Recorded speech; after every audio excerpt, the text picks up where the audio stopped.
I'm telling y'all right now, this one is a banger. What's up, everyone? It's America Plus. I'm your host, Cole McCormick. It's another week, another episode. What's going on? Everybody happy to be here. It's Sunday, January 26th, 10:13 in the a.m. What's up, people? What's up, my people? What's going on, my boys? It's a beautiful day to be alive, guys. I have a phenomenal episode for you today. It's a conversation, semi-conversation, semi-interview with a person, a co-founder of something that I think is really interesting. This woman, her name is Emily Hughs, and she made a Bitcoin board game, okay? And it's almost like Monopoly, but it's for Bitcoin, you know? Like, the whole goal of the game is to get as much Bitcoin as possible. And her and I, we go into it. We talk about like what inspired her, how she got it produced, who was she working with. It's her and this other guy that she met up with. She's like a digital nomad, so she travels around a lot. And then she met this guy with this idea, and she was like, "I like that idea. We should do that together." So it's like just a really cool story. And yeah, I hope you enjoy it. Before I get into that though, just give me like 90 more seconds. I want to get into the value for value section. I don't want there to be any interruptions for the conversation. So just so you know, America Plus is a value for value show. This entire operation is ran by listener donations through multiple ways: time, talent, and treasure. If you have any suggestions on who I should talk to, please send them my way. DM me. Talent. If you want to provide anything, if you want to give me some little like jingles, please do so. I'm looking for new jingles for the show. And if you want to just help out in any way, help me with the website, help me build my node. I need Bitcoin people to help me build my node. You can do that as well. And the last thing is treasure. That's through PayPal. America Plus has an official PayPal if you want to give some dollar roonies. And then I also prefer sats within the fountain.fm app, y'all. Go to value4value.info for more info, then download the fountain.fm app. It's the best way to support the show. Fountain's my favorite modern podcasting app right now. There's like a whole suite of others, but I just like Fountain because I think it's simple. And I'm going to be reading, I have one boostergram here from last week. This boostergram comes in from @Piez, my boy. What up, Piez? He sends in a wonderful 100 Satoshis. And he has to say, "Thank you, sir. Thank you, sir." This has happened in the past. Whoa, hang on. Wrong button. Boost. Boosting is loving. Thank you so much, Piez. And then we got another one. It wasn't a boostergram, but this other gentleman named Satan Sats was streaming in some Satoshis, and he streamed in like 168. He even gave me more. He zapped me on Nostr. So thank you, Satan Sats, for that. Love you. It's basically, you put Bitcoin with anything, and all of a sudden, that is more efficient. Follow me on Nostr. I think this video is going to be up on Nostr, but the video is also up on YouTube as well. So I'm going to do my best to put this out everywhere, okay? But you're listening to the audio, so enjoy the audio. And yeah, stick around for the end of the show as well. I'll be playing a song like I usually do, and the artist will be getting 90% of that Satoshi donation. So yeah, with all that, folks, enjoy the conversation between me and Emily Hughs. We'll start hitting record, but yeah, no pressure here. We can just start casually, not casually. It's super cool to meet you.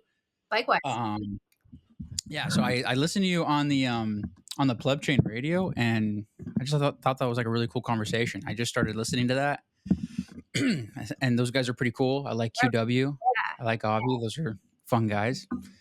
So yeah, just like what got you on that show? Like, how do they get into the Bitcoin board game? Like, how do they find you out? I've been trying to promote it a little bit more. I've been trying to be more active, I guess, on just, letting people know that the game is ready. Because we've been talking about it forever. It's like we've been working on it for such a long time that I think a lot of people forgot. And then it's real now. It's here. So yeah, I think they must have seen that and sent me a message. And yeah, I'd love to talk about it. Yeah, that's really cool.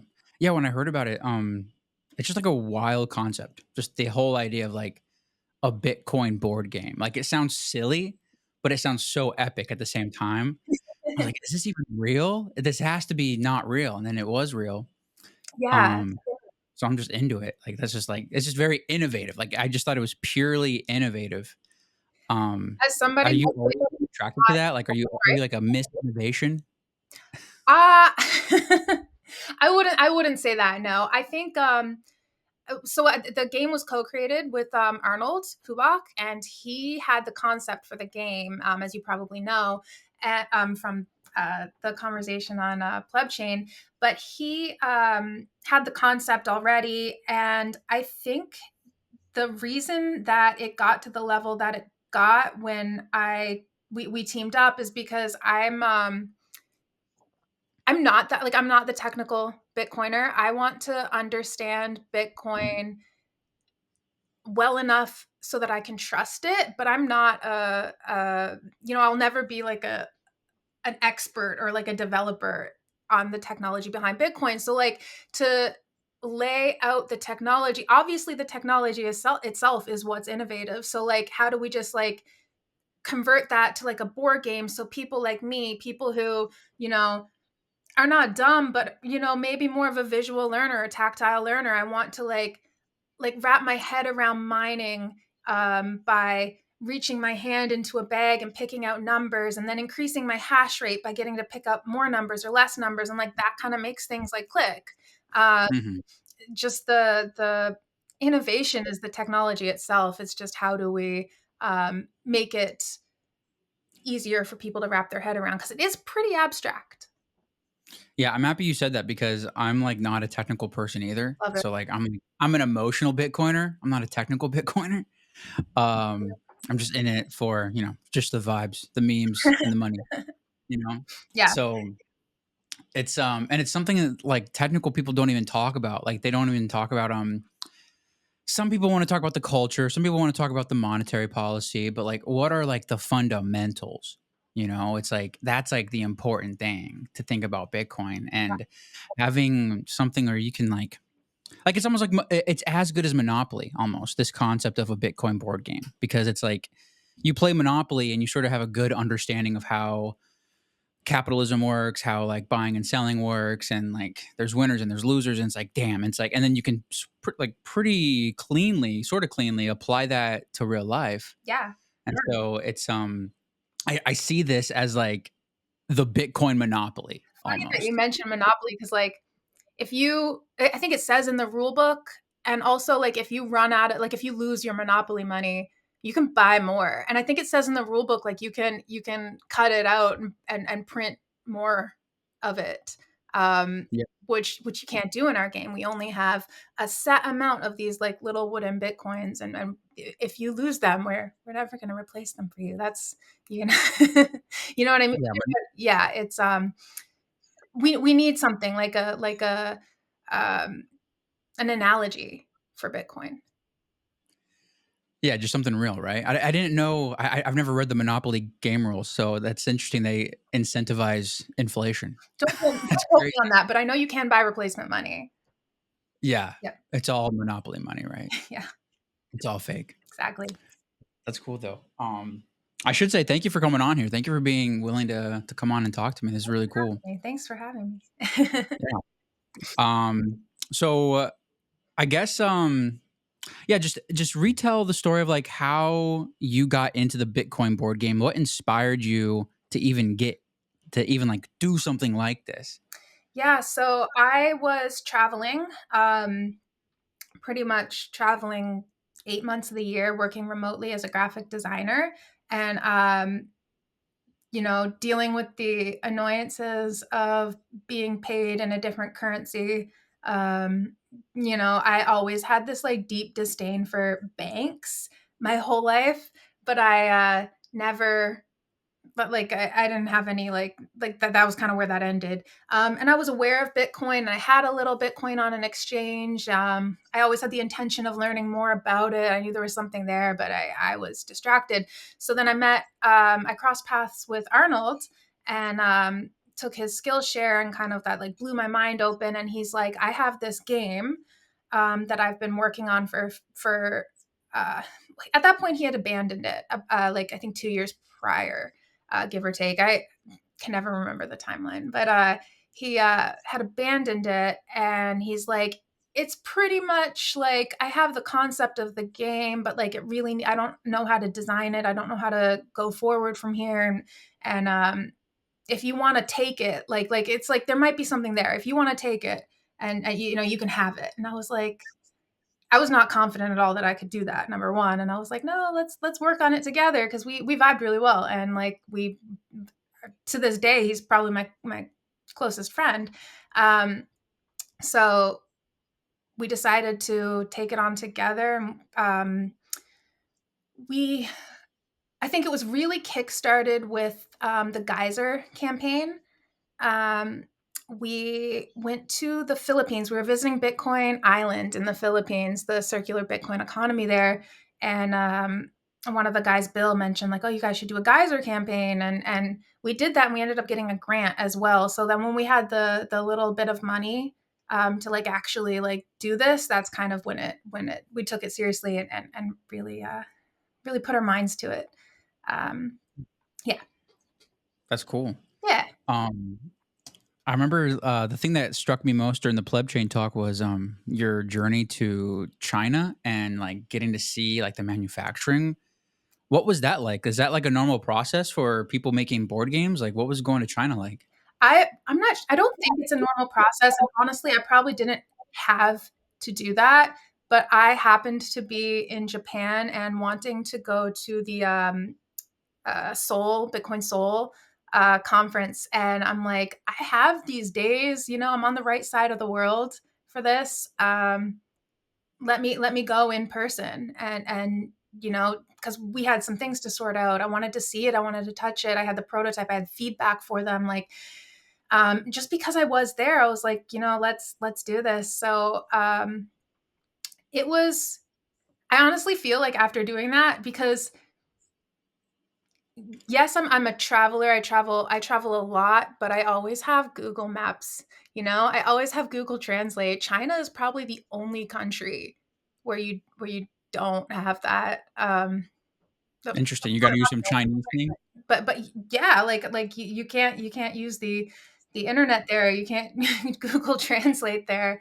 So it was definitely like an advanced level of travel for sure. But I was yeah, I was just like on the train to the factory, which was about an hour or so outside of Shanghai, just kind of like, oh my gosh, I can't believe I'm really here. I can't believe I'm really doing this. And then when I got to the factory, it ended up being um like a woman owned, like a female owned business, and it was like all these like really badass like women working there. The woman like started the company 10 years ago, and they took me out to lunch, and they were, you know, telling me all about their lives, and like Wow. it was just a really cool experience. And everything we dealt with everything so efficiently because I was there. Like what would have been emails back and forth for quite a while was just, you know, very clearly communicated within a couple hours there. And it was a very trippy, cool experience, and I would recommend it. That's wild. You never hear about the female entrepreneur I in know. China. Yeah, I Like, didn't expect it. what? Yeah. They were so sweet, so cool. She had been doing that for like 10 years? Like, she had been making board games? Is that what she does? Yeah, they only make board games and like cards and you know card games. Wow. But yeah, that was her bread and butter, and she was very successful, and yeah, really really cool That's lady. so cool. Yeah. It makes me laugh because like you don't hear anything about that. Like in America, if we're gonna make a board game, it's gonna be like some machine or it's gonna be some like print, just printed, you know, or some. I that's just how I would imagine it. You never hear about like, oh, this woman has been doing this for a decade. That's so interesting. Well, but just she toured me like throughout their whole factory. They like, of course there was like a big printing press and all of these things, but like they were all there, like they were all working for her. She had the system. It was a very well oiled machine. You know, it was really cool to see. Hmm. Yeah, That's cool. Yeah, my mom, she has been running a business for a long time, so I'm sort of sympathetic to that. Like, I get that, I understand that. That's really cool. yeah. So China was cool. Like, would you go back? I would. I think I saw so little of it. I like to travel slow if I can. And you know, I was only there for a few days, so just there for, you know, get in, get out, move on. But I realized when I was there, I was like, oof, I could really stay here longer, explore, see more, see more of the north as well. Like, I don't know. I was never that interested in visiting China until I went there. I went through the getting a visa for China has actually been annoying. That's the downside. But yeah, I'd go back in a heartbeat. Lots more to see. I just want to like find someone who knows like that Chinese witch magic. Yeah, that'd be Heal me from any future issue. yes, yeah. That's really cool. Yeah, you travel a lot, so you're like a digital nomad. Like, what does that even mean? Like, what do you even do? Yeah, I don't know how I feel about that term. It's a bit silly, but it is what it is, I guess. I've also heard. Seems derogatory. Sorry. It seems a bit offensive. Yeah. I think there's like a people picture a certain person when they think of that. I've also heard the term. Oh, what is it? Locationally fluid. That's even worse. Way worse. And homeless by choice. That's for sure is one. But yeah. That's more offensive. Yeah. More I work remotely terrible and I travel. That's what it is. Yeah. Yeah. You're a person on a train. Yeah.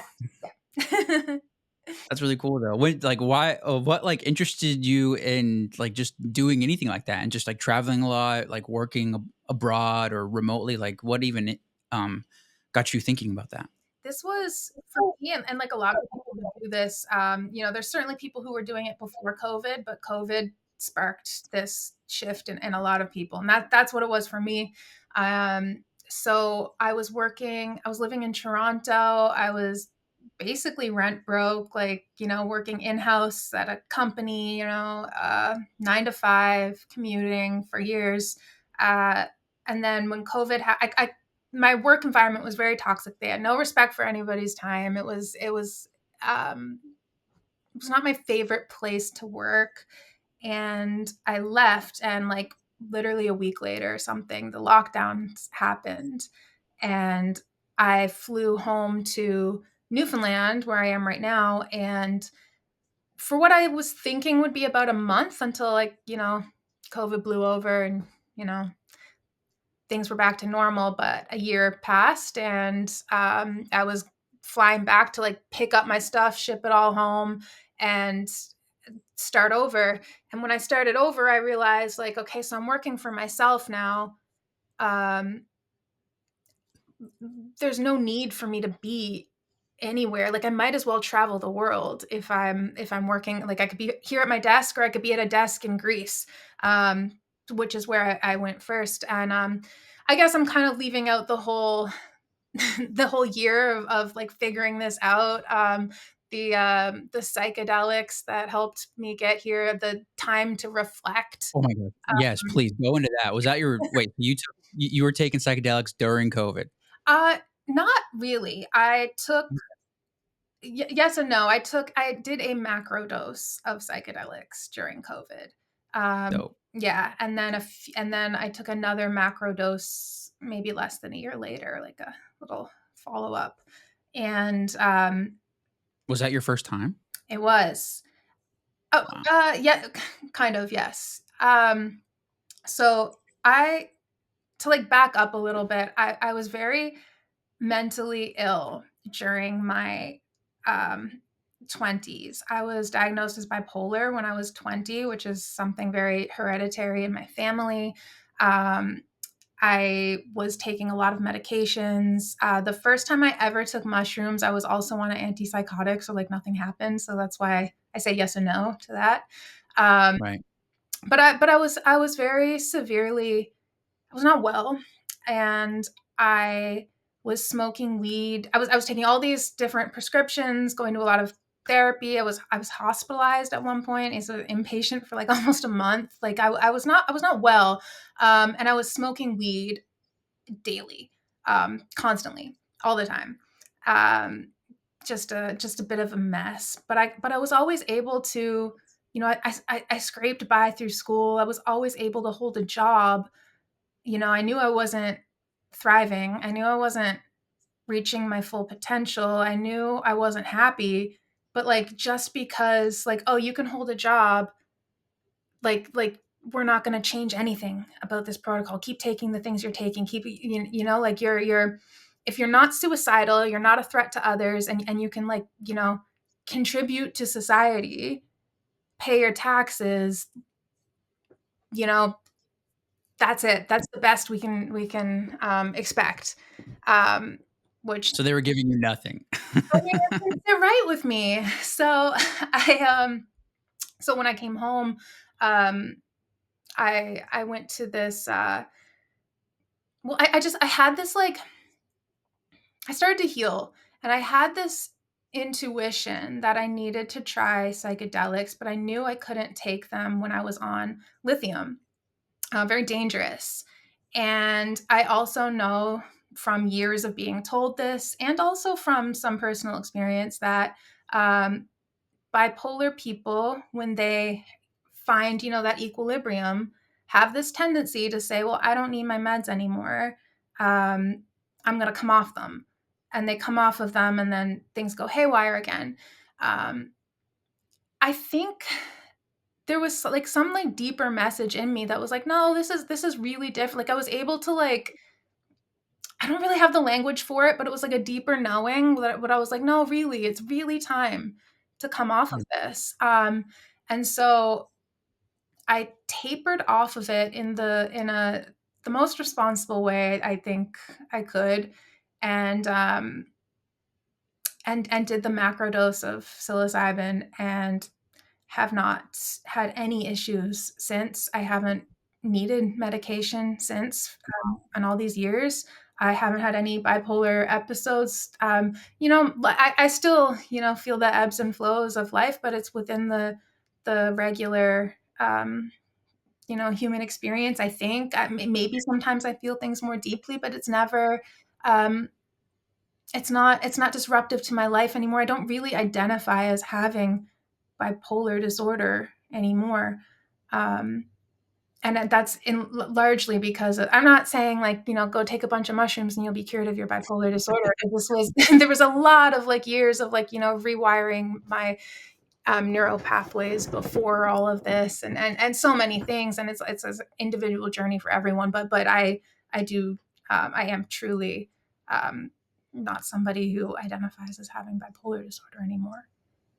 Yeah. No, that's super cool. So that was like 2020 when you had like the transformative experience. Yeah, I think so. 2020, 2021. That's so cool. Yeah. Yeah, I hear that, and it's like I relate to you in like two different eras in my life, because like I was going through a similar thing. My first mushroom experience was in 2017, and then like now I'm also like relating to you in like this current era, because like I'm working at a restaurant. I'm like, oh yeah, they don't respect anyone's time. These people suck. These people don't care, even though like they're nice people. You know, it's Yeah. just like it's a corporate thing. Yeah. And I remember, so if I could share my story, like in 2017, I was like 2 years out of high school, but I was like depressed, and I was just like not knowing where my life was. And I had gone through like a falling out with like a multiple friend groups, like not just like graduating high school and like, you know, just like gradually losing touch with those people. But I grew up in church, and I lost all my contacts in church, and there was like a whole thing. And like pretty much like everything I grew up with was like not there anymore. And I was delivering pizza, and you know, if you ever work in a kitchen, maybe that's why I'm in a kitchen now. The drug culture is thriving in all kitchens.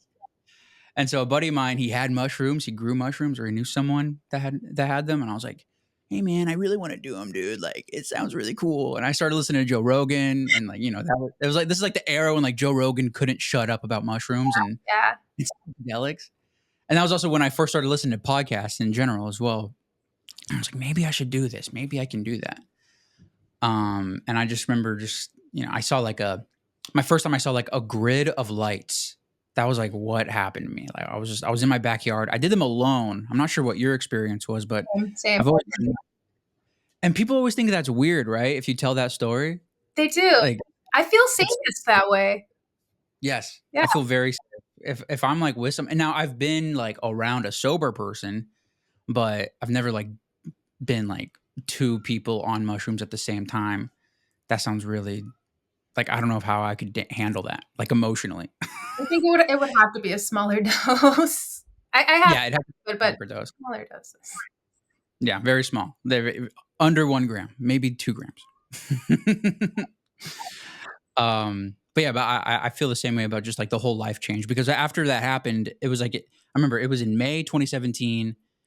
I had like gained weight, right? And then I was like, along with like seeing like this like vision of like of the grid of lights, I had this vision of like a gardening ladle, like a gardening. I'm not even sure what to call it. Just like that classic spout, gardening spout, and I saw water pouring over like parts of my body, like intestines and like heart and like just like the inside of me was like being watered, and this message of water your body, feed your body, grow your body. That was like a big thing in that moment.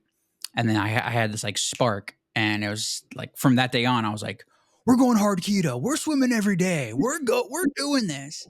And I lost like a ton of weight within like 6 months, and then I moved out to LA in that same year. So I feel that like transformative thing that you went through. I really think that's cool. I think that's really powerful.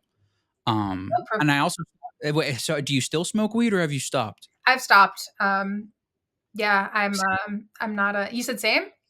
Yeah, I used to smoke every single day, like it's beginning in like 2016, and it's only in this last year when I had the instinct. I'm like, I need to not do this. Weed is such an interesting one because I know it helps people, and I don't believe it should be illegal, obviously. However, the vast majority of people, like I could be wrong, but it is from my experience that like the vast majority of people who are smoking weed every day are not operating at their highest potential. Yeah, they're not healthy. Yeah, Yeah. and that is what it is, and for me, I don't know if you had any trouble quitting, but I tried to quit for years before I could actually succeed. Like I was truly addicted. They say weed is not addictive. That is simply not true. It's Hmm. you anything that you take into your body, you're experiencing some discomfort. You do something, it changes your brain chemistry to make you feel better. You're going to be Hmm. it's addictive, like no matter what it is. So yeah, that it was really really hard to quit, and it When was that? Like what year? when did I successfully quit? It was actually kind of because I had to come home for the I was living Mm. on my own. Like a lot harder to quit when you're living on your own, like with a dispensary down the street, and then during COVID they'll like deliver to your door. Oh Um, my god, yeah. so when I moved back with my parents, um, for that like 1 month, that was I took that as like a fresh start to be like, okay. Hmm. That's really cool. Yeah, I during COVID, in like 2021, I started. So first of all, I was unemployed for like a year and a half during COVID, and then I got a job at a dispensary out here in LA. And so that was like, in that era, I was like weed is going to help everyone. I don't care if you have COVID, like you can still smoke even though you're sick, like regardless of any opinion on COVID, like Yeah, it's okay, you can still do it.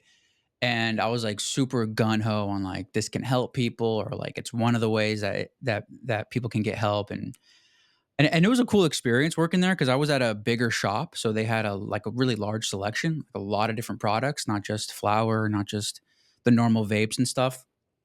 So people were coming in.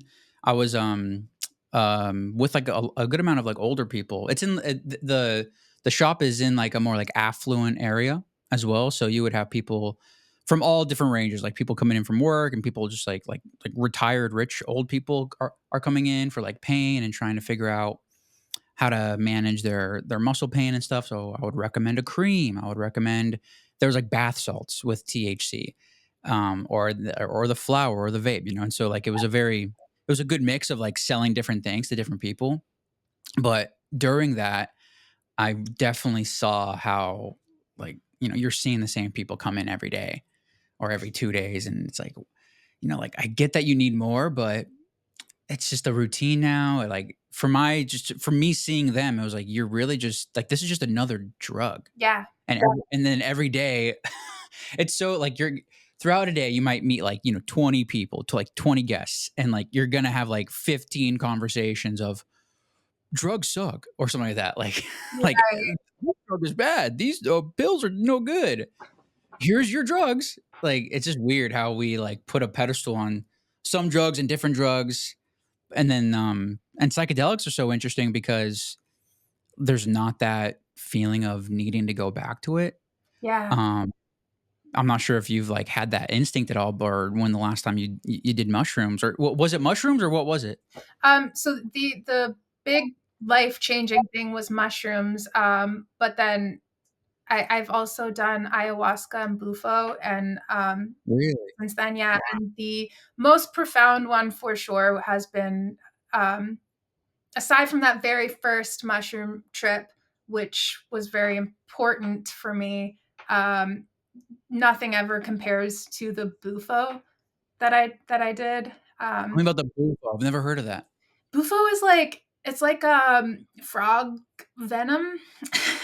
It's Oh, okay. You didn't lick a frog, but you had the venom. you smoke it, and it. This was actually at Nosta Rica, the Noster conference, Let's do in it. Costa Go again. Rica. I did it there, so I paid with Bitcoin, which was very cool. Yeah. I don't even want to think how much I paid in hindsight. Worth every penny, honestly, because it was.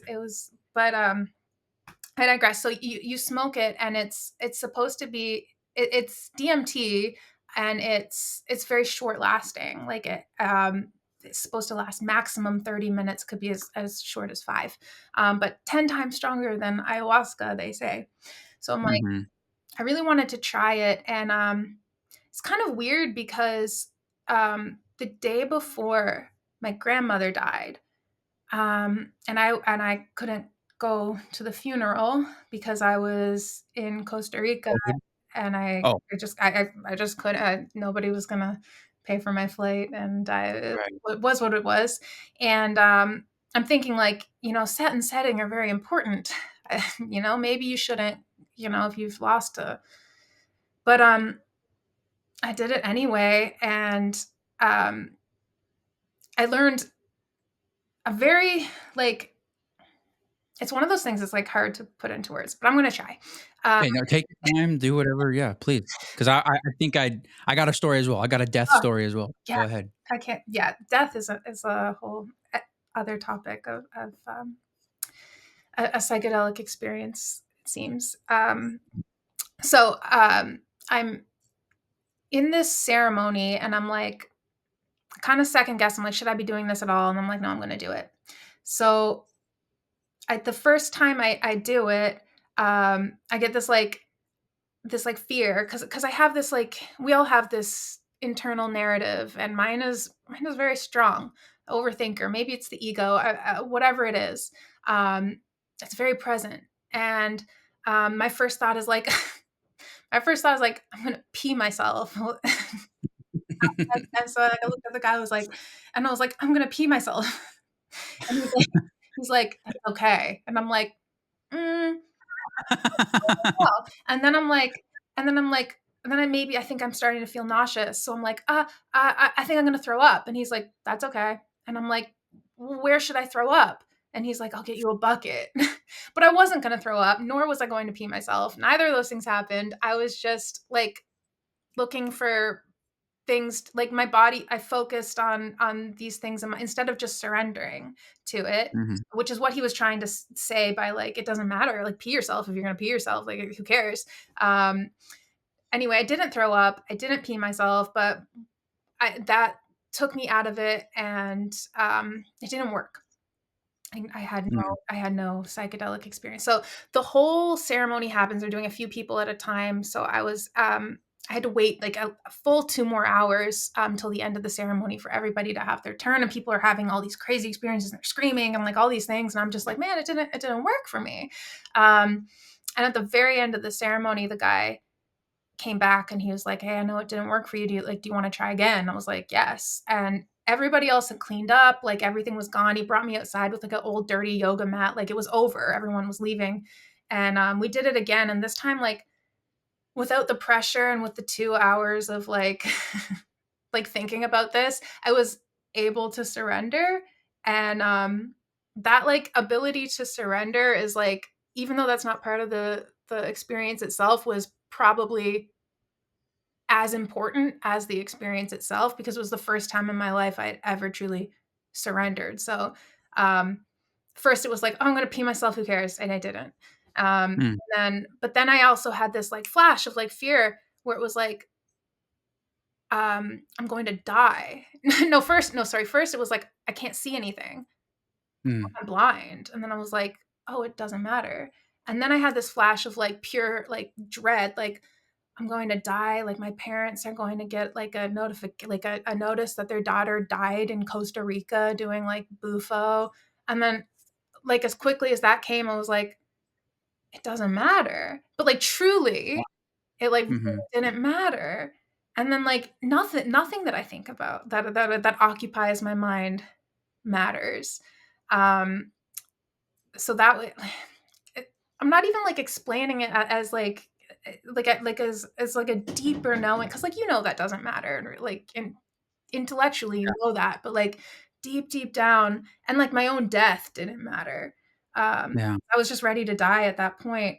And then it was really short, but like all of my ancestors somehow, who I don't even know what they look like, so I think I don't know what I'm picturing here when I say this, but like all of these like people that were part of my lineage somehow were there, like people like my maternal grandfather who I've never met, or like an aunt that I've never met, and I've never seen them in real life, but like they were all there.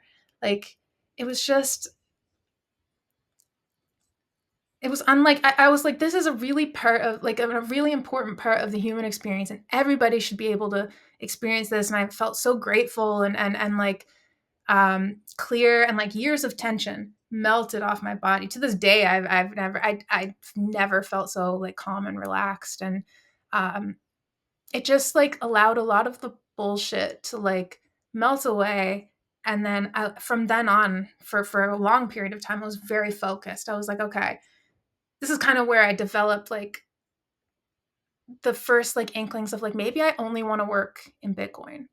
Maybe I only want to contribute in ways that are like actually important to me, and like what I truly believe is like contributing to the world. It took me some time to get there, of course. You can't go there, but yeah. Sorry, that was a long story.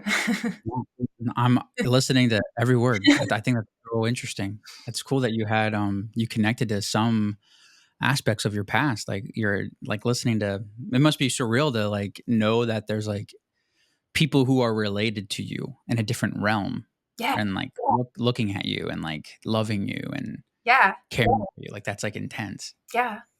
It's like if time isn't, I saw something the other day. It was like your grandmother's prayers are still working for you. 'Cause Whoa. like, Yeah. if time isn't, the way we experience it, if that's not the way it really is, then yeah, your grandmother's prayers are still working for you. Like it's kind of crazy. It's like they're still being spoken. It's like there's like the prayers are like it's an infinite echo Yeah, almost. yeah. I hear that. Well, there's that thing about I don't even have like details on it, but there's that thing where um they say like old radio broadcasts and like old TV broadcasts, like those radio waves are still like going out into the universe. You know what I mean? Have you ever heard of that? Okay. Like there's like No. yeah, there's like this thing where it's like the radio waves don't stop moving. And so like whatever is being like you could hypothetically you if you're in space, you could tune in to some channel from like the 50s Oh, cool. if you have that ability because it's still there. I think that's how that I think that's accurate. Maybe I just made it up, but I think it's aligned. I don't know how these things work, but it's really cool to think about. If you think about time for too long, you just Yeah. boggles the brain a little bit. Yeah, time is interesting. Time is like it's everything and then it's nothing at the same time. Yeah. I do. I Yeah. like the theory that Bitcoin is sent to us from the future. It's like a technology sent from the future to save humanity. Yeah, I love that. Me too. I think that's a good idea. I'll also It's fun. there should be a movie about that. Yeah. Back to Bitcoin. Yeah. Exactly. That'd be sick. Yeah, it's a fun one. Um, so that helped. So that experience helped you work through that grief. Is that sort of what all that led to from your grandma? I wouldn't like. It helped me. I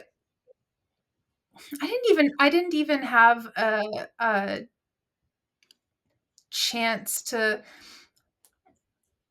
Let me rephrase. Like, I think all of the psychedelic experiences I've had have helped me process my emotions because I don't do that as quickly or naturally, I think, as maybe most people.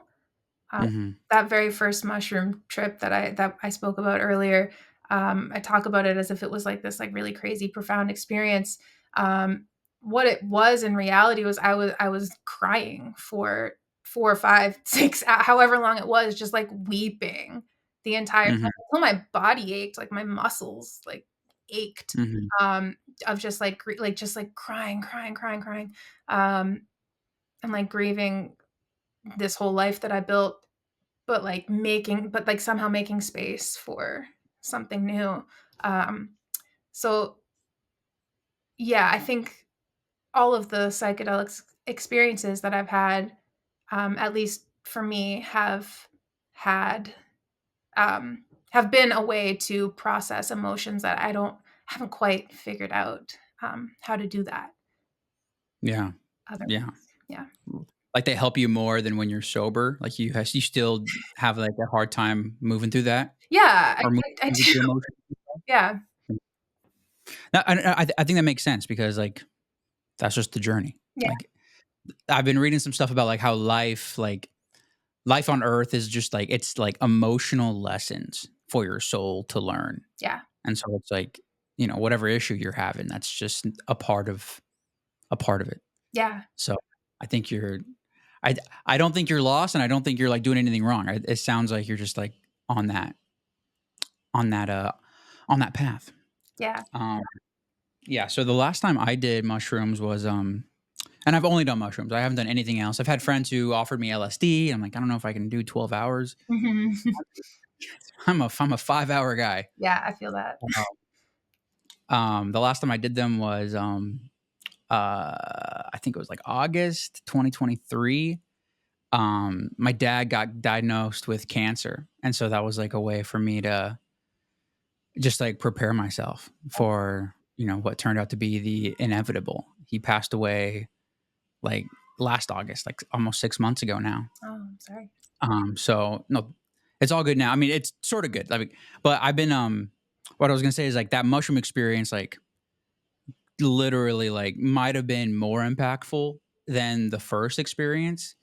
Even though the first experience I had was so like I felt so hopeful after the first experience, and then in this, I guess like the last experience, I was able to like find some sort of peace and understanding of something that I didn't want to happen, but I was able to like come to terms. I'm like, because the message that came to me during that last experience was, "This is my dad's path," and then I saw I'm literally on like a sidewalk, like in like a park, and then I see my dad. Like he's like he's a few yards away from me. He's literally on his own sidewalk. I'm like, he's just walking. He's just walking down his path. And so like that was like a huge thing for me and just going through the whole process of the cancer and just seeing how he dealt with it. He dealt with it like a freaking boss and like, most of the last year like it was pretty normal until like the last 2 months, 3 months. It was pretty business as usual. Him and my mom were still running the company. He was still able to walk. He was still we were doing things. We are going to Legoland. We're going to amusement parks. And so it's like, um, things were normal to a degree. And then I was able to just continue. Oh, lost you for a sec. No, you're good. You're good. No, I get it. My stories are boring. It's okay. um, the I was able to just remember that message of like he's walking on his own path, and like even though it's like a sad moment, like it's able to the psychedelics have helped me come to terms with like this is how it should be. Yeah.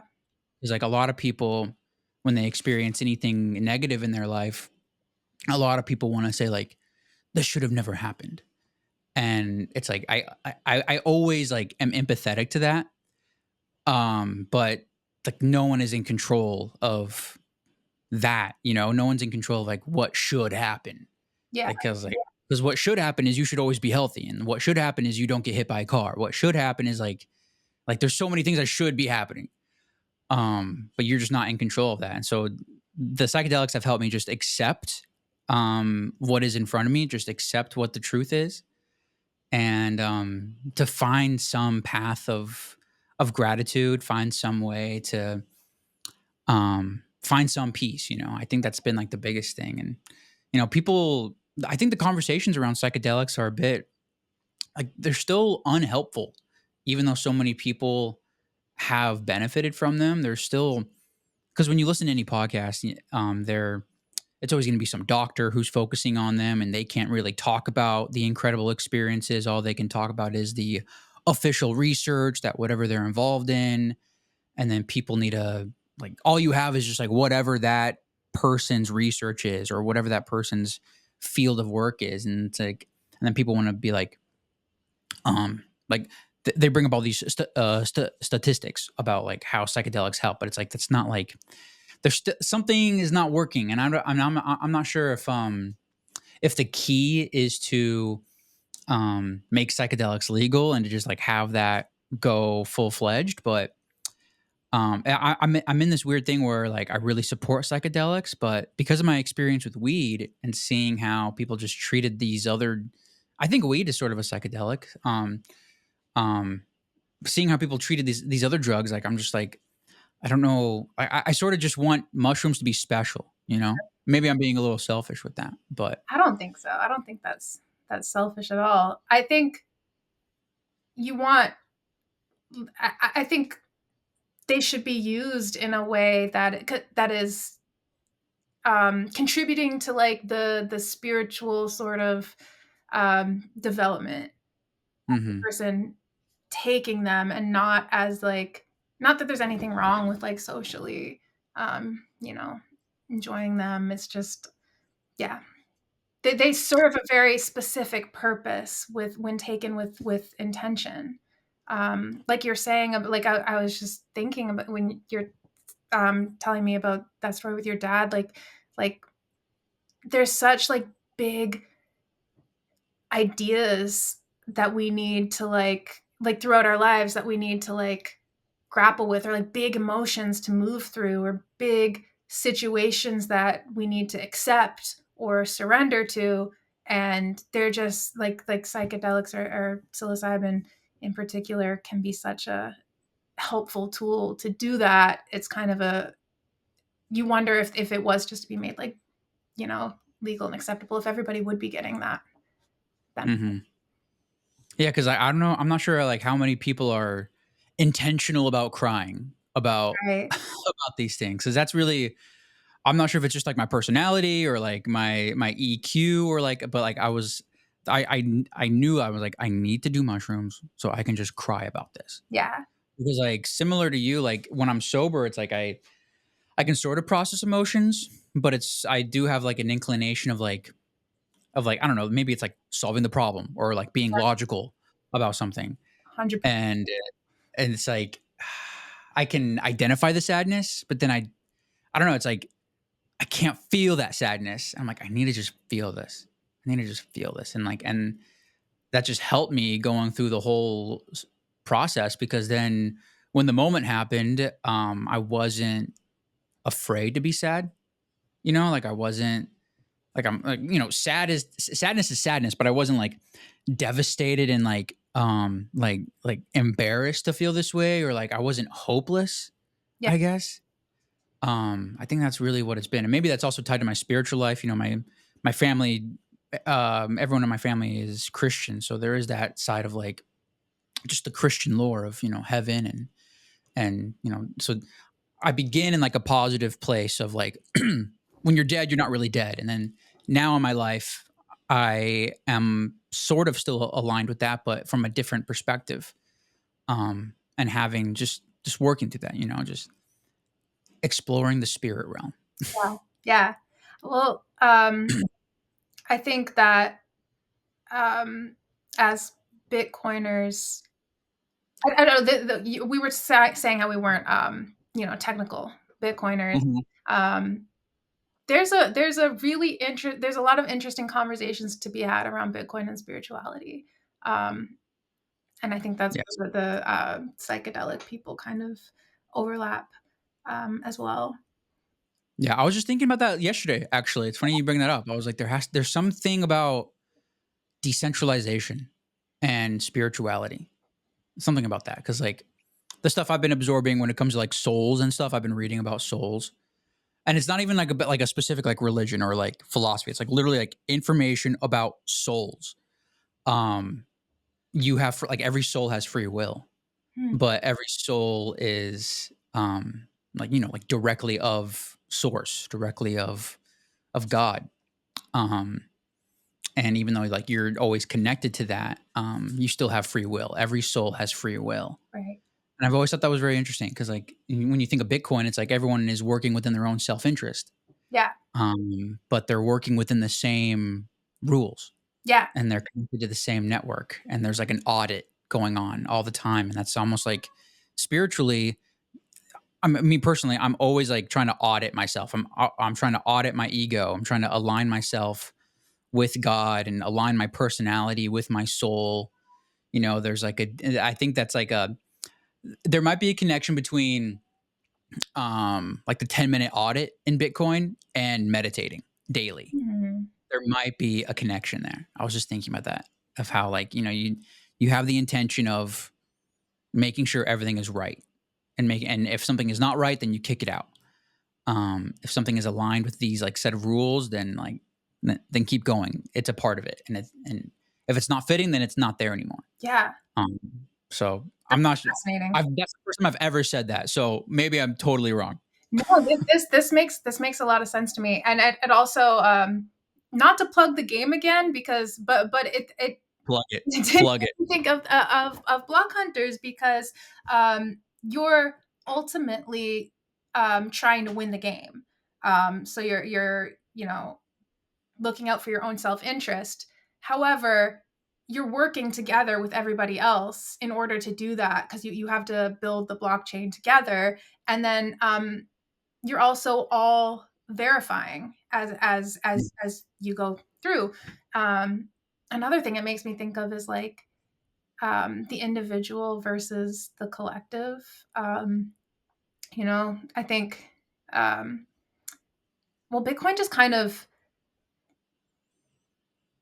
is better for humanity as a collective, but it also transforms you on like the individual level.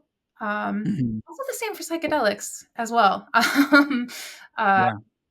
yeah, I don't know where I lost my train of thought, but yeah, the individual acting in individual interest, like self interest, uh, Mhm. and also without losing touch with like I'm part of a larger collective. Um, Mhm. like you can't ignore the fact, especially if you've taken some of these substances, you can't ignore the fact that we are all connected. It's like the number one thing people experience on these substances is this like profound feeling of connection. Um, Mhm. and yeah, Yeah. I think we're breaking boundaries. I think we're, I think we're starting a whole new course in college. I think people are going to be studying the intersection of Bitcoin and spirituality. hell yeah. Um, that's really cool. Hmm. Um, I don't even know where to go from that. I just think that we should just stay on that. Like, did you grow up religious? Like, were you ever afraid of psychedelics because of any past faith? uh no, I grew up like, we went to church on Sundays until, you know we were teenagers. Until they shut it down. I mean, not even like my sisters had like, you know, tournaments and stuff. We just kind of, but we never really talked about it. Like about Right. like I don't know. We only said we only said grace when we were like visiting family members. You know, we did it in our house. And I got really into like esoterics, or I think it was lacking in my life, but I never like I got really into like tarot cards and stuff like that in my 20s, like other outlets, and then kind of full circle found my way back to, and I wouldn't even say like Christianity per se, but something. Mhm. But I wasn't scared of psychedelics from that perspective. I was scared from the perspective of like, um, is this going to make me mentally ill again? Is this going to send me like is it? It's not safe to feel sadness because I could go into a months long depression.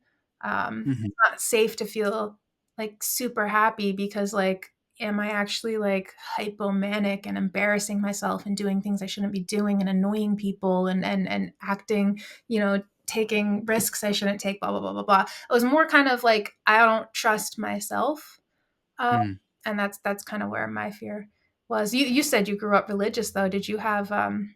how does that come into play? Yeah, I mean, I think well, there's like the religious side, and then like I think that there's always like a like inner family culture. So so I grew up in like the church I went to, I guess you could call it Protestant slash non-denominational. It's sort of just like a modern church. Like they wanted to have a good stage presence, and they wanted, I remember the pastor saying, we want this place to feel like Disney. And so like there was a very like out like forward projecting, this is a happy place to be at. But we still have these like really like firm Bible beliefs. And so the culture in church was like, you know, drugs are no good, all this stuff. But then the culture of my family, it just wasn't really discussed a lot. Right. And so I was never really brought up to be afraid of that, even though like they didn't like it. I remember like when I first started smoking weed, I was like, I had like a little like sack, I had like a little bag, and I would always it got to a point where like my parents always realized I was bringing this bag when I saw my friend Taylor. Like, "That bag. Why do you always see Taylor with that bag?" I'm like, "There's no in it." And then like one night, my mom's like, "Is that marijuana?" And so it's like there was like it was never discussed, but it was always like, "What are you doing? Like, you know, you're not supposed to do that." Um, and they didn't even know how to like take in like, "Hey, I did mushrooms." Like they didn't even know what to do with that Yeah. because you know, they grew up in the 80s and the 90s, and you know, they got all these fear situations. And even like my grandparents, you know, they grew up with an even different perspective. They were my grandparents are like, you know, like that's like the foundation of like my family, right? They grew up in like I guess you could call it the Jesus revolution in like the 60s, I think. So alongside the psychedelics in the 60s in America, there was like this Jesus side. Gotcha. And my grandparents grew up on the Jesus side, and they were in a traveling theater group in college. And my grandma has a story of like one time some girl on the bus took mushrooms and she went crazy or something. Right. Yeah. And so it's just this very random story Right. that's like, They thought it's they like, could fly and they jumped off a building. yeah, it's like, well, what about set and setting? What about what it was? Yeah. What about knowing the source? Like, what about trusting the person who you buy it from? Like, Right. you know, there's this whole other context Yeah. that goes into buying these drugs illegally. And so I just had a different mindset on that. And luckily, my family were all individuals. That was always encouraged. Like, you can do it. Like, you like just do your best. Like, whatever you want to do, you can do it. Um, and so and they always like, there was never any like you need to go this path or you need to be this certain way. They allowed us to just be us. And so growing up in that culture, I just wasn't afraid of doing mushrooms. I was just curious. Right. There's this overall curiosity. And as soon as I did that, even though I was already sort of going through issues with church and trying to figure out that faith, I never had a problem with God. It was always just a problem with church Right. and the structure. And I was like angry. Like I had like anger at the structure.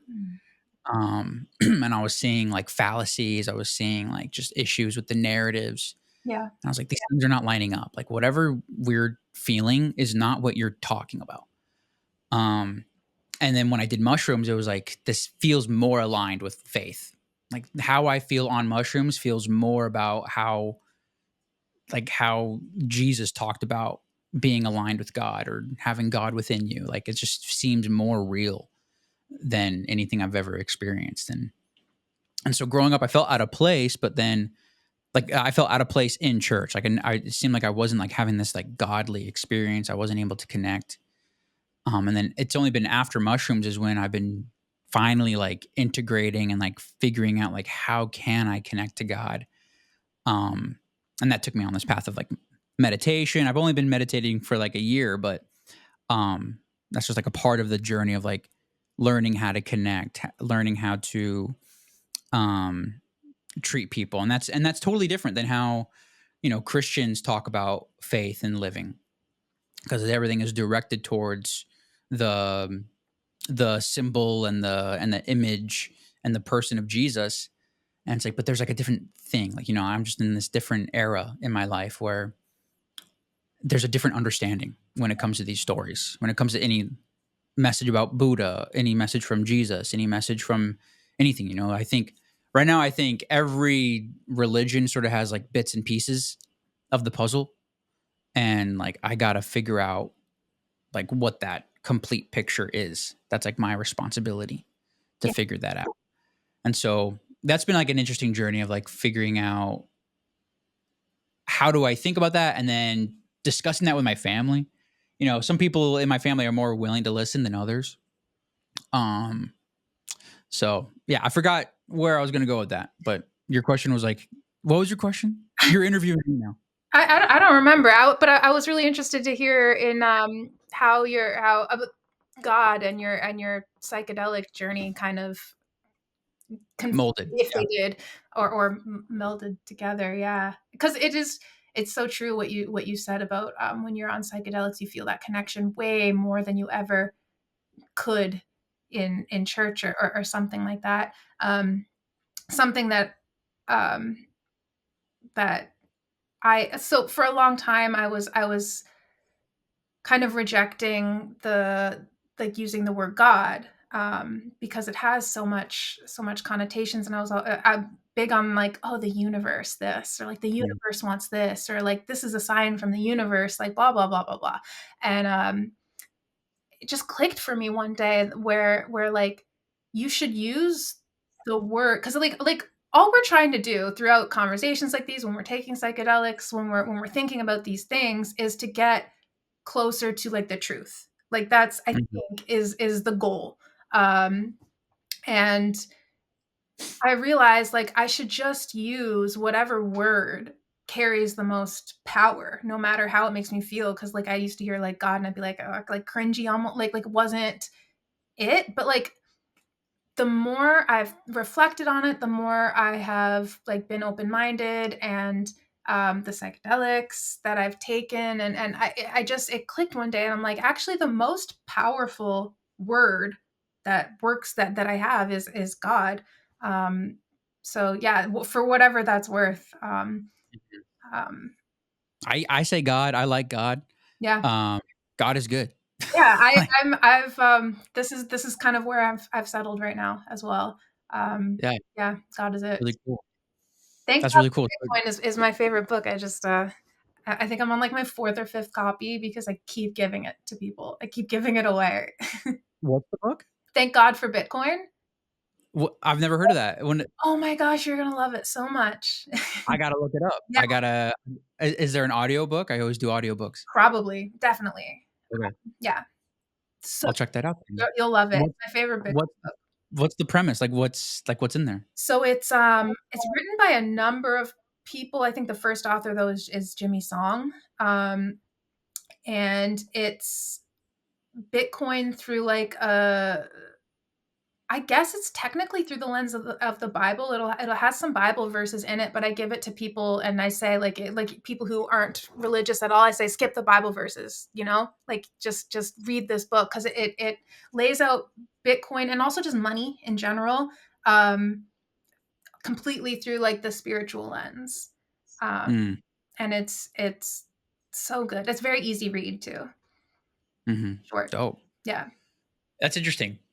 So the other side of this is like that I've identified. I'm not sure if this is even accurate, but I've also sort of been weary of my one little weary side of Bitcoin is what if there is like this like worshiping of money. Uh, So, and I don't know, it's not like I'm trying to like call out people or anything like that, but there is a side of the culture in Bitcoin of it does seem like we're worshiping Bitcoin. It seems like this is the way, this is the truth. Bitcoin is life. And so I've been dealing with that sort of idea as well and trying to figure out just like this that concept. Like how do you align yourself with what you think is the better system and you still not worship money because like I do believe that like money is like the root of most evil. I think maybe all evil. Even though but we're all living in our own self-interest and this is like the better system. Have you ever thought about that? you're gonna love God for Bitcoin again, Okay. because fiat money is the root of all evil. Probably, yeah. But yeah, I think people at least start to when you go down the Bitcoin rabbit hole, I can see how you would start to worship Bitcoin. Like the system is the answer and Bitcoin fixes everything. But I think that this the monetary revolution that will happen or is happening with Bitcoin needs to be accompanied by a spiritual one. And I think when you go deeper into it and you peacefully opt out of the system we're in now and embrace Bitcoin, it frees you to um find the truth, whatever that is. So maybe at the beginning people think like Bitcoin is the truth, but really Bitcoin is just a means of getting to the truth. Like when everyone gets into Bitcoin, your time preference is lowered, and that's kind of spiritual in itself, or Mm-hmm. another thing that's really common when people get into Bitcoin is for me this happened is like you suddenly are thinking about, I definitely want to bring children into the world, like I want to have kids, or or like you just in general feel like there's actually hope for the future. um, these are Mm-hmm. these are spiritual things. Yeah. um Yeah. so yeah, I think I mean, the having kids is not it's not simply physical. It's not simply no, yeah, like exactly. it's like super spiritual. My sister my sister had a kid in 2018 and it's like regardless of any stress, of any physical stress, it's like that's like a spiritual experience, Yeah. and that's like changed her life, so And I totally feel that. how many people do you know out I'm assuming we're give or take the same age relatively, like around like peers that are like the so-called like dinks, right, or double income, no kids, or like a lot of people Mm, just not interested in having kids, and even like the younger generation get really cynical about it, mm, and like, oh, I'm not bringing any children into this world because of climate change, and like crazy. it's and also realistically just like how expensive it is to like have Mhm, have kids. Like there are really reasons why people are choosing not to, and I think it's like really sad and really scary because there is something, we are rebuilding the system, and it's coming from the bottom up, and I hope that we see it realize, like we see the Bitcoin revolution in our lifetime, but that I hate for it to be like too late for these people. mm, Once they realize this, like we're so lucky to be in Bitcoin so early, but like um yeah, that like hope that is there, that when you go into the Bitcoin rabbit hole, like, you know what I mean? There's just Yeah. this lack of hope that exists outside of this. Like, I feel this like need to like scream from the Yeah. rooftops, like, guys, Bitcoin is the answer. There is hope. Yeah, there is hope. There's reason to there's reason to like not think the world is ending. Absolutely. Like Yeah. there's reason to think the world is like rebirthing or something like that. Yeah. Like it's not just crumbling, it's also transforming. Because things are crumbling, like things like systems are collapsing, but I don't think that's like the end story. I think things are just renewing or they're in the process of being renewed. Absolutely. Um, yeah, and to your question about how many people I know who don't want kids, Yeah. I'm in like two worlds because so I'm 27. I was born in 1997.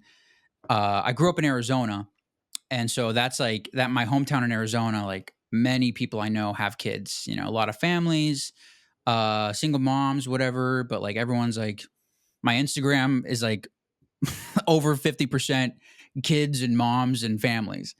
And it's all people that I grew up with. And then out here in Los Angeles, it's like, I'm not sure if it's very ideological about the kids, but it's just like not a lot of kids, Yeah. not a lot of marriages. And if someone does get married, they usually move away. Right. So I'm not sure if that's because of LA or Right. I'm not sure. Yeah. Or if it's But that like cost of living related, or is that, yeah, yeah, ideology related? it might be related to that as well. Just very expensive. Mm-hmm. The people I know who marry, they move back to their home area, or it's just cheaper. Anything's cheaper than LA. Yeah. And being around family too, I suppose. Change your values Yeah, and a little bit. family's like the huge thing. Yeah. So that's like family's number one. And so I do know some people who don't want kids because of these narratives about the world, but I don't think it's relevant. Like that's just their own journey. That's their own spiritual journey. Because like I just got to focus on myself. That's also where I'm at spiritually. Like Yeah. I'm not trying to convince you. Like I'm just there's this thing about like, are you a tugboat or a lighthouse? Yes. Yes. And it's like I was thinking about that the last week or so, and it's like I don't want to like I just don't want to be negative because sort of like when you try to drag people into what you're doing, that can be negative. Yeah. Yeah. And then They don't there appreciate can it either. They're not listening. yeah, exactly. And there's like resentment and there's like negativity and there's like resentment from you. Like if you think you have the positive thing, but these people around you aren't doing it, then you develop some negative emotion and that's not healthy. Yeah. And so what needs to happen is just be the best example of like whatever you want to do, be the best example of that. Be hyper successful in Bitcoin. Go for it. Be the best version of yourself. And to believe in yourself and to just be an example of these positive attributes that you say you believe in. Yeah. And then people will see you. People will somehow seek you out. Maybe some people need advice. And so just I think it's one of those things of like being a lighthouse that people can just see and just observe. And then if they want to go towards you or go towards something similar that you are sharing, then that will happen naturally. And I think that's just what like every like peaceful peaceful spiritual master has done Yeah. as well. Like Buddha didn't force anyone to follow him, Jesus didn't force anyone to follow him. It's just it's very interesting. Yeah. It's also interesting when I think about these stories of like back in the day, like past, like old religion. It's interesting to just think about like people walking together, like to just think about like people just walk together and like following someone really meant like you're walking with them, like physically walking, and you can literally just walk away. And the digital version of that is just like unfollowing someone. Yeah. Oh, cool. That's true. And like I don't know, just something similar. There's like some weird parallel going on of like we're going into like different realities, right? That's been like another thing. Like our realities are splitting, and some people are in one, and some people are in the other. And I like to think I'm in the brighter one, but Same. Like, Hopefully. yeah, your algorithm is like what you choose, right? And like you follow who you want to follow. Well, kind And of. If yeah, oh, depends on the yes, platform you're using, because when you said that, I'm like, oh, that's super interesting because in theory, unfollow should be, you yeah, walking away, but the algorithms are eh, obviously I'm not talking about Noster right now, but hmm, like the platforms, the social media platforms that most people use are sort of designed in a way to get you to spend as much money and as much attention oh yeah. as possible. Um, so yeah, that's interesting. No, I agree with that because like the difference between like Instagram and Noster, it's like Instagram's just like fucking brothel. Yeah. That's just like it's like if you're a guy, it's very easy to just find all the OnlyFans girls, just like it's just like it's 5 seconds on one video, and then like your whole feed is like it's all that, and it's like and that's very hard to get out of that algorithm. But then on Nostr, it's like if you wanted to seek that out, you would have to physically follow those people. Or if you want the conspiracy memes, if you want the dark Illuminati stuff, you have to follow that. Yeah. Yeah. Um, or if you're on Twitter, it's like if you just like a few posts, then you're getting more of that stuff. It's like so it's very interesting. It's like there's it's like things are being forced on you, but then you gotta like it's like a wrestle. You gotta wrestle with the algorithm, Yeah. which is It's weird. annoying and it's tiring, honestly, because Yeah. I have like I have a brain that was designed to like pick berries and like rear a few Mm, children and it's just like all of this information coming at me all of the time and I need to use these platforms for work and I they suck my time, they steal my time. My time is the only thing that I have that has any value. um like it's time and Bitcoin mhm, and it's to be constantly fighting it is so it's tiring and mm. yeah, I don't know what the solution is. I guess the solution is Noster, but I love Noster, but I'm skeptical Of the of of what? of mainstream adoption anytime soon. Yeah, Yeah. yeah. I'm skeptical as well. Just thinking about it this week, you're just like, there's like a lot more because when I think about like normal people and Nostr people, it's like my normal people like they don't care about censorship, Yeah, and they're also not posting anything that could be censored. exactly. So I'm thinking about all the people I know who are moms. It's like these moms are not like they're not trying to be controversial. They don't want to get banned. There's no reason for them to get banned. It makes no sense for Instagram to ban these people. And then when it comes to, and then I think about like information, and like COVID is like the prime example of information being coordinated or being suppressed. Yeah. And when it comes, like just in my story, like I was able to get what I think are correct narratives around that era because of podcasts and an RSS feed. And so just bare bones, if someone needs information, I can send them an RSS feed and you can't censor that. You can't like that there's already been censorship resistant technology and that's the RSS feed. And when it comes to social media, it's like all you need to do is just send a link to an RSS feed. So Mhm. it's like I think about different ways that you can share information and a lot of people on Noster, I guess my criticism is like they want to be censorship resistant, but like what information is so important that it is being censored on Twitter? Right. Because Noster people's criticism of Bitcoin Twitter is it's just like a bad culture. Yeah. That's it. Yeah. And then whenever Elon wants to ban some account, then they use that as an example, but that account wasn't even aligned with your ethos or your culture. Right. So it's like, who cares about this random account being banned? Like I don't care. So this is Blue, by the way. He just jumped up on my lap. Oh, hey.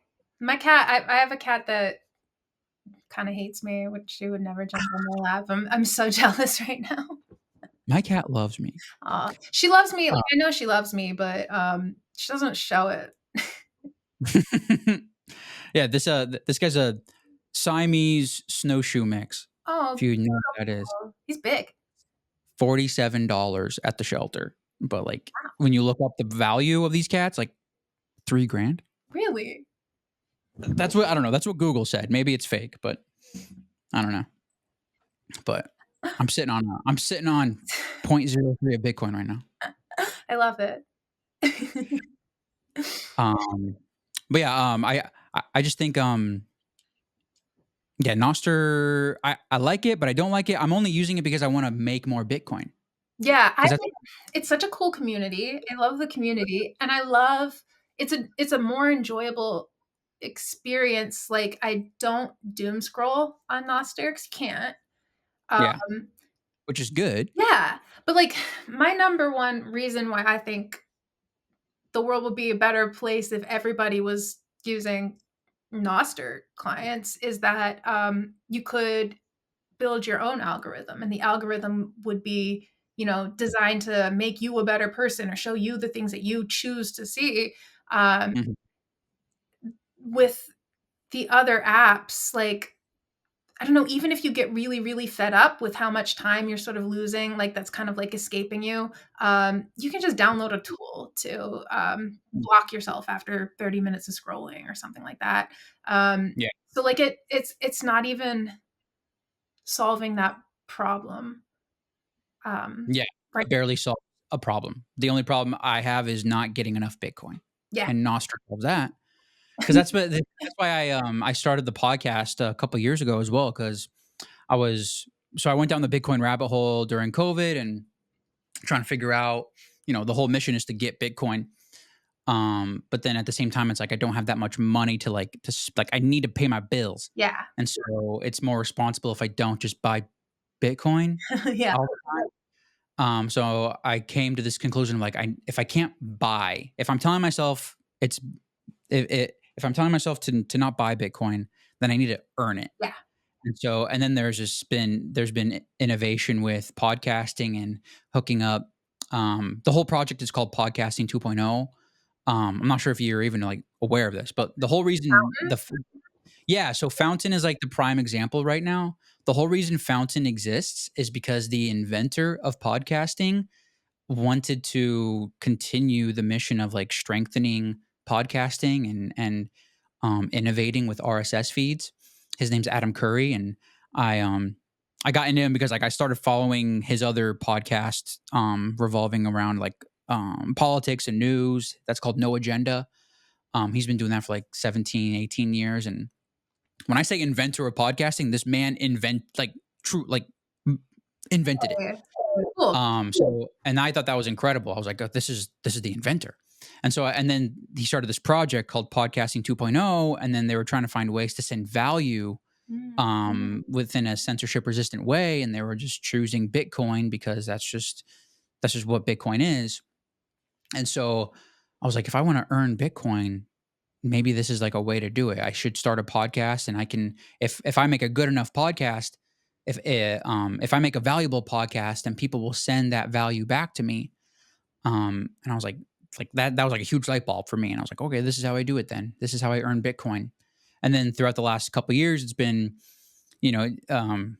not that much Bitcoin is being sent around, like Yeah. I think last year, well, I mean, it's actually a good amount of Bitcoin. I think last year, like throughout the whole, just in Fountain, I think it might have been 2 Bitcoin was sent around to like podcasters, and that's like listeners and podcasters sending it to each other. Yeah. I think that's right. It might be 1 or 2, but regardless, even if it's just 1 Bitcoin, that's still like a huge deal. Yeah.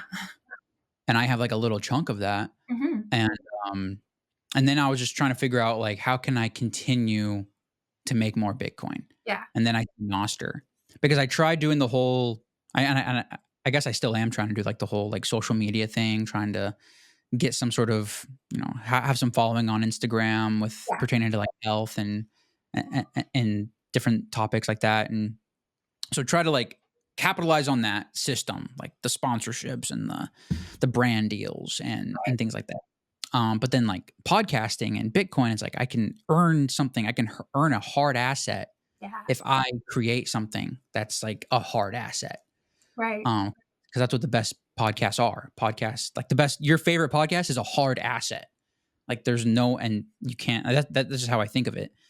Because like whenever you listen to something good, it's like this is amazing. This is the best thing in the world, regardless if it's like a true crime or whatever. It's like this is incredible. And so, what if the person could send me what they think is valuable from that, and that's real, and that aligns with the Bitcoin ethos. Mhm. You get what you deserve. What's the saying? It's like you get Bitcoin at the price you deserve. Yes. Yeah. And so I was like, I'm aligned with that. And it doesn't even matter if I'm not making that much because this is true. This is what I deserve in this moment.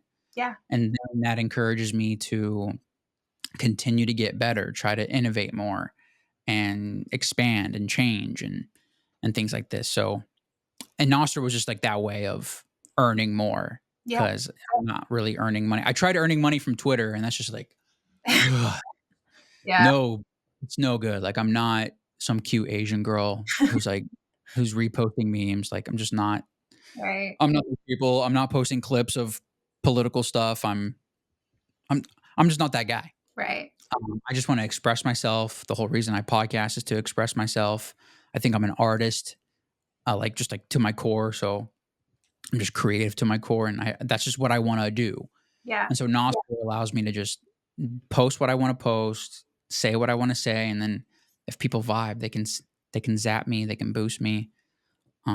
So that's like the only benefit, just because I want to double down on Bitcoin. It is But I don't think. a benefit for creators. I would Yeah. say, like, we based one of the characters in our game off of the value for value system.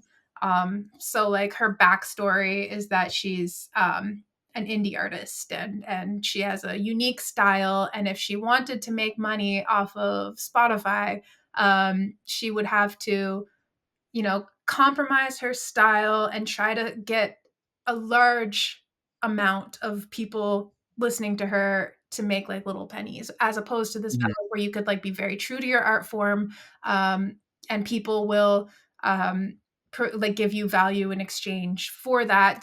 There's no middlemen taking a cut. It's just you directly to your audience, and no need to compromise creatively. So it's definitely the better model for artists and creators, like for sure. Yeah, value is real, dude. Yeah.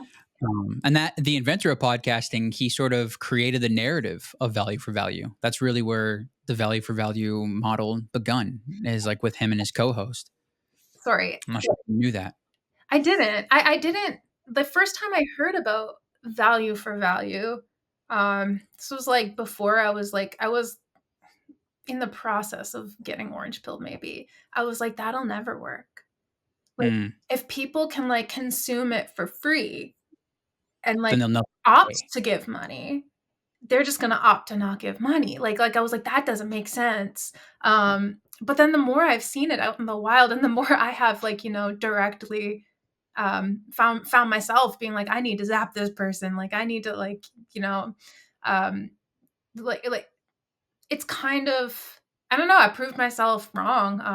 I've come. Yeah, I was wrong about that. Like it does work. I like the analogy of like the busker.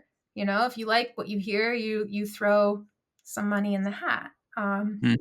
Yep. Yeah. Exactly. It's almost like both sides, both sides have like open doors. Because like the example of the person playing music on the street with a hat on the ground, that's like hit their door is open Mhm. to receive value, but it's going to be rare if someone walking by has another open door who's willing to listen and also willing to give. Right. But then just specifically the model and the narrative of value for value puts everyone in the mindset of having an open door and being willing to listen and being willing to share, Yeah. which is almost spiritual as well. It It's an is. international lifestyle. Yeah. I love that. Yeah, It's that's what, another paradigm shift that is facilitated by Bitcoin. One of it is a the paradigm many shift. new neural pathways the collective is forming. Until we start sending XRP for value. Yeah. You're like, no. I don't know about these things. I don't know anything about anything. Me either. Okay. Me either. I just go with the vibe. I just go with the flow. I just buy Bitcoin. Same. Bitcoin only, man. Bitcoin only. Oh man, so this is cool. I don't really know what else to talk about. Did you want to talk about anything? Like maybe we should plug the game one more time, or Yeah, I'm gonna show you my game. Our game. This is Block you got like did you plan stacking up the boxes like that? Because that's like I that's did. like high level intelligence. Well, I didn't plan stack. That stack of books is always there. I'll be honest, but I did bring the game in. Nice. Room. Yes. That's sick. Where do people buy it? They can buy it at blockhuntersgame.com. I'm working on getting it on Amazon, but I still think the best place to buy it will be blockhuntersgame.com in terms of price. They ship from the Netherlands, and yeah, it's genuinely a really fun board game. Like, you'll like this game if you like Bitcoin, but you'll also just like it if you like board games too. It's really fun, and it works how the Bitcoin technology works. And we have like woven in all of these use cases for Bitcoin around the world. So it's like, if you have somebody who's curious about Bitcoin, who is wanting to understand it anymore, this is the perfect tool to orange pill people. Yeah, it's I love that. it's a lot of fun. I love that. What's like? Is there a minimum age requirement? Do you think? Like, does it take someone who's like over 10, or what's that? So we've written on the box 14 plus. That was a little bit to do with the customs and if it's a toy or not. Right. Had kids as young as 7 play the game with some modifications. I would say any kid at 10 and up is totally doable. You can even, like, again, with a couple modifications, play with younger kids. We've had really young kids playing it. It's not that hard to understand, and it runs about 30 minutes. So it's a fast-paced game, and the more you play it, the more insights you get about, like, it's funny, like watching. We were telling my sister about how Bitcoin works, and there's a, like, the process of the game of like filling the mempool with transactions. We all have to like announce, like, to kind of like verify, and like, I think she was like checking something, and she's like, "Oh, I'm noding right now." We're like, "You're what?" She's like, "I'm noding, right? Like, this is the node." And I'm like, "Yeah." Like, it's so cool to see those little connections get made. That's cool. Yeah. I'm a noter. I'm noding. I'm a noter. I was like, "Yeah, you That's really fun. are." Yeah. Yeah. Or like, Really cool. a lot of people call the mempool the memory pool because there's some, like, a memory component in the game. So, like, yeah, it's just so fun to watch no coiners sort of like have these, like, pre-coiners, I should say, have these these connections get made. It's very fun. It brings me a lot of joy. Is that what mempool means? Memory? I Or no? I have no idea. I don't. But yeah, in our game you have to memorize the You memorize the mempool. kind of, yeah. You're trying to keep track of. You're trying to figure out what private key other people at the other players have. The private keys are characters. Mhm.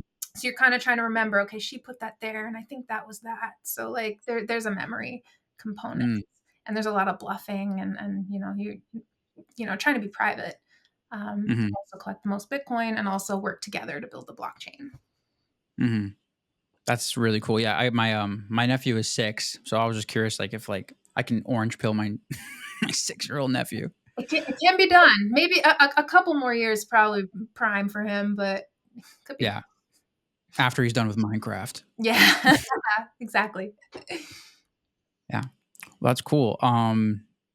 Yeah, Emily, awesome. Did you want to talk about anything else? Like, I'm at a loss for words right now. Just want to. It's been a great vibe. It's been a great talk so far. Yeah, this was an awesome conversation. I don't really have anything much else to say.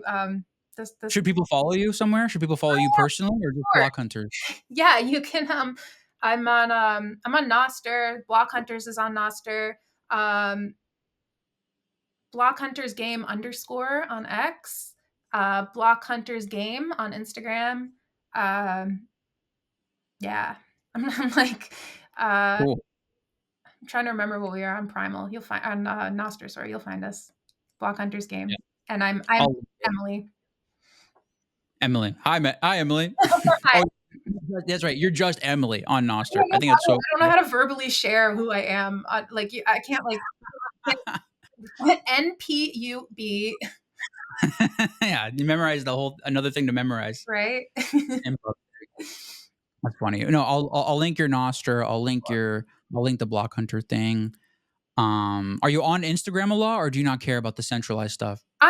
I'm personally on Instagram a little bit. That's where most of my friends are. So I'm on. You're not like promoting it. Like it's not like, hey, follow me. Not really. If you want to follow me on Instagram, do so. I'll share all the Block Hunter stuff. It's Emily Eliza Hughs. Right on. Yeah. No, it's not. That's a lie. It's Emily. It's Emily. It's Emily Elizabeth Hughes, but the H in Elizabeth is the same as the H from Hughes. No one cares anyway. It's fine. Elizabeth? What? H in Elizabeth? Yeah, the last letter of Elizabeth is H, and the first letter. Oh, my bad. I'm stupid. I'm an American, so I don't even know how to spell. I don't even know what my own Instagram handle is, so that's cool. Worry about it. All right. Well, Emily, thank you so much for being on America Plus. Thank you so much. I'll probably talk to you later. Great. Yeah. Thank you.